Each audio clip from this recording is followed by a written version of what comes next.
For 15 years, if my son needed money, I found a way. I don't think I ever said no. Then one afternoon, my phone rang. It was David. He asked if I could loan him another $8,000. I looked out the kitchen window, took a long breath, and said one word. No. There was silence. Then he hung up.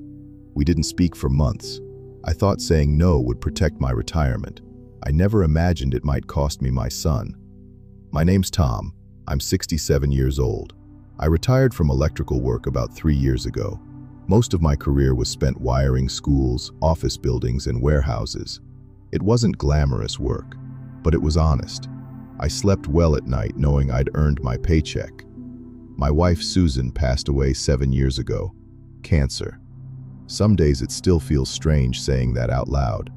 We had one son, David. He's 41 now, married, 2 kids.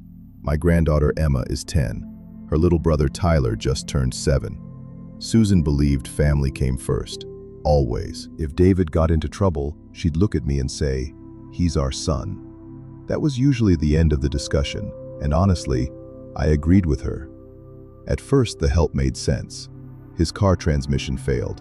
He needed a little money to cover rent after changing jobs. One of the kids had unexpected medical bills. Life happens. That's what families are for. At least that's what I believed. The years kept moving. The reasons kept changing. There was a business idea with a friend. That didn't work out. A different business. That didn't last either. Credit card debt, home repairs, another car, school expenses. There always seemed to be something. I never sat down and added everything together. I didn't keep a notebook, didn't ask him to sign anything. If I had the money, I sent it. Sometimes by check, sometimes by bank transfer. Sometimes I'd leave an envelope on his kitchen counter while the grandkids were showing me their latest drawings. It never felt like lending. It felt like being a father. David always said the same thing, "I'll pay you back." Sometimes he did, a few $100s here, a couple thousand there, usually months later. Most of the time, nothing came back. I never reminded him. I figured he already knew. Looking back now, something else had quietly changed. Our phone calls. At first he'd call just to talk, tell me about work, ask if I wanted to come over for dinner. Later, the phone usually rang when something had gone wrong. Dad. He always started that way. Dad. Then came the reason for the call.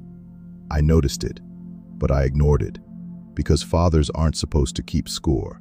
At least, that's what I kept telling myself. One Saturday morning I was changing the oil in my old pickup. David called. I wiped my hands on a rag before answering. Hey, Dad. We talked for maybe 30 seconds. Then he said, "I hate asking." Whenever a sentence starts like that, you already know where it's going. After we hung up, I finished changing the oil, closed the hood, sat on the tailgate with a bottle of water.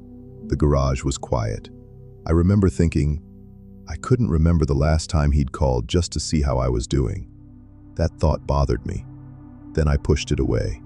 I told myself I was overthinking it. A few weeks later, I drove over to his house for Tyler's birthday. The kids were running through the backyard with water balloons. David was grilling burgers. Emma pulled me toward the swing set. "Grandpa, watch this." She jumped, laughed, ran back again. For a little while, everything felt normal. As I was leaving, David walked me to the truck. He stood there with his hands in his pockets. "You got a minute?" I smiled. "Sure." He looked down at the driveway. "So, there is something I wanted to ask you." I already knew. I just didn't know how much this time. A month after Tyler's birthday, the first hard rain of the season came through. Around 2 in the morning, I heard water dripping. Not outside, inside. I grabbed a flashlight and climbed into the attic. There it was, a slow drip coming through the plywood. By morning, there was a brown stain on the living room ceiling. The roofing company confirmed what I already suspected. "It'll hold for a little while," the guy said, but I wouldn't wait too long. A week later, my furnace started making a grinding noise every time it kicked on. Then my dentist called to remind me about the work I'd been putting off. None of those things were emergencies by themselves. Together, they were.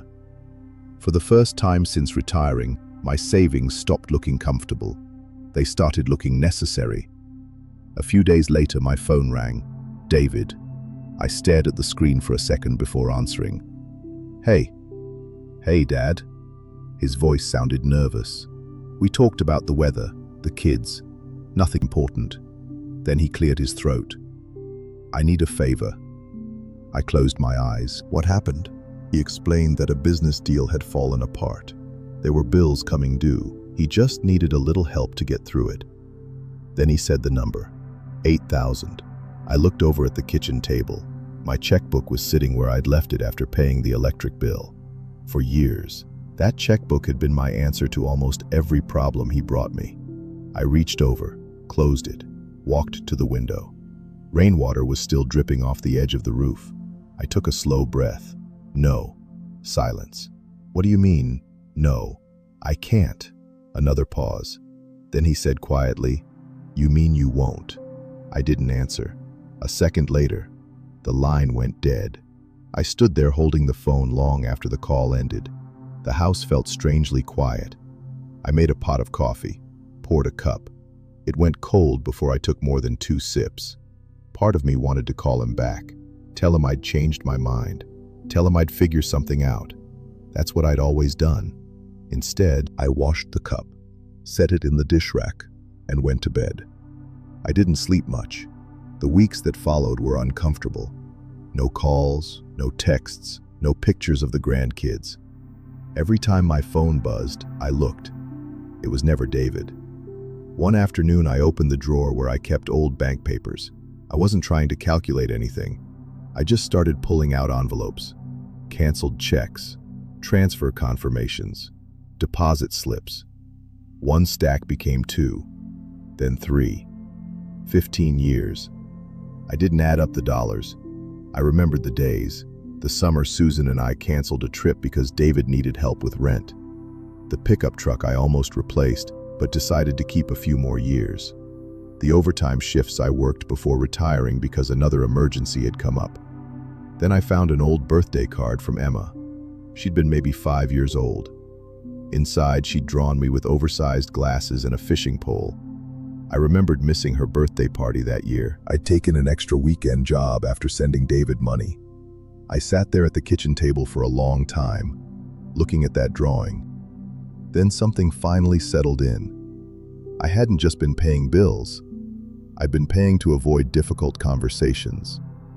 Every transfer bought another few months where neither of us had to ask uncomfortable questions. Was he living beyond his means? Was I helping? Or making it easier not to change? I had spent 15 years calling it support. Maybe, sometimes it had been something else. Maybe I'd confused love with rescue. That wasn't an easy thing to admit, especially to myself. The house stayed quiet, quieter than I liked. I still woke up early every morning, made coffee, read the newspaper at the kitchen table. Some habits don't change just because your life does. Every now and then I'd reach for my phone without thinking. Nothing. No missed calls, no messages. I wondered how the kids were doing. I wondered if David was still angry. Then I'd remind myself I couldn't fix this by pretending it never happened. The roofing crew came out on a Tuesday. I stood in the driveway with a cup of coffee while they stripped off the old shingles. One of the younger guys climbed down for a break. He nodded toward the house. Been putting this off? I smiled. Longer than I should have. He laughed. Aren't we all? By the end of the afternoon, the roof was finished. A few weeks later, I finally scheduled the dental work I'd postponed twice. Walking out of the dentist's office, I realized something. For the first time in years, I wasn't putting my own life on hold, waiting for the next phone call. On Fridays, I started meeting 2 old coworkers for breakfast. Same diner, same booth. The waitress learned our names after the second visit. Most of the conversation was about ordinary things. Fishing, football, whose knees hurt the most, who finally cleaned out their garage. Nobody was trying to solve the world's problems. We were just showing up. I'd forgotten how much I missed that. One Saturday morning, my phone finally rang. I looked at the screen. It wasn't David, it was Emma. I answered right away. "Hi, sweetheart." "Hi, Grandpa." She hesitated. "Mom said you're home today." "I am. Can I come over?" I smiled before I even answered. "Of course." She showed up an hour later with a little pair of gardening gloves tucked under her arm. "I want to help with the tomatoes." We spent the afternoon in the backyard. She dug crooked little holes. I fixed most of them after she wasn't looking. She talked about school, about a science project, about a stray cat that kept showing up near their house. Not once did anyone mention money. Not once did anyone ask me to solve anything. When we finished planting, we sat on the back steps eating peanut butter sandwiches. She looked at the rows of tomato plants and said, "Think they'll grow?" "I think they will." "I hope so." "Me too." That was the whole conversation, and somehow, it felt like enough. Driving her home that evening, I realized how different the day had been. No pressure, no favors, just time together. I'd almost forgotten relationships could be that simple. Thanksgiving came around before I knew it. The weather had turned cold. Most of the leaves were gone. That afternoon, I was setting an extra folding table in the garage when I heard the doorbell. I wiped my hands on my jeans and opened the front door. David was standing there. Neither of us spoke. Not right away. Finally, he said, "I was angry." I nodded. "I know." Another long silence.